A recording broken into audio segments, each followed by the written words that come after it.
The rain hammered against the corrugated iron roof of the warehouse, a relentless percussion to the misery clinging to Benny the Bookie Bartoli. He whimpered, the trapped animal huddled in the single spotlight illuminating him. Jack Rourke leaned in, the smell of cheap gin and fear radiating from the stool-bound informant. "Start talking." Benny Rourke's voice was low, a rumble beneath the storm. He kept his hand near the .38 tucked inside his coat, a familiar reassurance. "About Holloway." Bartoli slowed hard, his Adam's apple bobbing nervously. "I told you, Mr. Rourke, I don't know nothing about Holloway disappearing. Thorne he told me to keep an eye on things. Things like a desperate man owing a fortune in diamonds." Rourke pressed. He knew Thorne's game. Fear was his currency.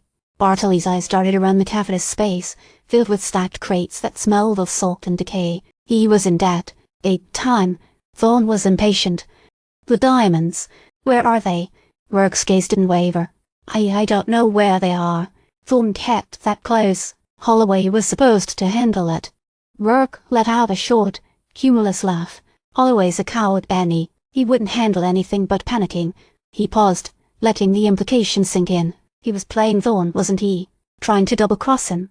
Bartoli shuddered. I heard something. About a buyer. Someone overseas. Holloway was trying to sell the stuns himself. And Thorne found out. Yeah, Thorne wasn't happy." Rourke's mind raced, piecing together the fragments. Thorne, a man who controlled Oakhaven with an iron fist, wouldn't tolerate betrayal, especially not when it involved a score of that magnitude. "Where's Thorne now?" He left. "Hours ago." Said he had business elsewhere. Benny's voice was a breathy whisper. Rourke stood up, the chair scraping against the concrete floor. "He's playing you, Benny." "Thorne's always playing someone." He tossed a few crumpled bills onto the stool. "You forget anything, you remember me. Got it?" Bartoli nodded frantically, relief flooding his face. Rourke stepped out into the rain, the downpour instantly plastering his hair to his forehead. The docks were a labyrinth of crumbling buildings and shadowed alleys, a breeding ground for secrets and desperation. He headed towards Frankie Fingers Falcone's usual haunt, a greasy spoon diner a few blocks away. Frankie was hunched over a plate of eggs, his face a map of anxieties. "Rourke, you look like you wrestle a squid." "Thorne's got Holloway," Rourke said, cutting to the chase. Frankie's eyebrows shot up. "Disappeared, huh? Heard something about a shipment leaving tonight. Out of Pier 7. "Thorne's planning something," Rourke said grimly.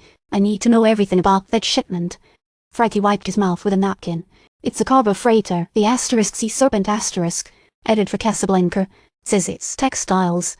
But he trailed off, his eyes darting around. "But what?" Rourke pressed. "I got it. There's a passenger. A woman. Traveling under an assumed name." Rourke's stomach tightened. "Vivian Holloway." Frankie nodded. "That's what I heard. Looks like Thorne's bringing her along for the show." Rourke knew Thorne wasn't just after the diamonds. He was sending a message. A warning. And Vivian was the bait. He had to get to her. He raced towards Pier 7, the rain blurring the neon signs of the waterfront. The Sea Serpent loomed in the darkness, a hulking silhouette against the storm-tossed sea. He found her near the gangway, dressed in a simple black dress, her face pale and drawn. Two burly men in dark suits stood guard. "Vivian," Rourke said, his voice cutting through the rain. She turned, her eyes filled with a flicker of fear and something else defiance. "Rourke, you shouldn't be here. Thorne's using you, Vivian. You need to get off this ship." "And go where?" She laughed, a brittle, humorless sound. "Thorne owns everything. Everywhere." "Not everywhere," Rourke said, his hand instinctively moving towards his coat. Suddenly, a voice boomed from behind him. "Rourke, you're making a scene." Silas Thorne emerged from the shadows, his face an impassive mass.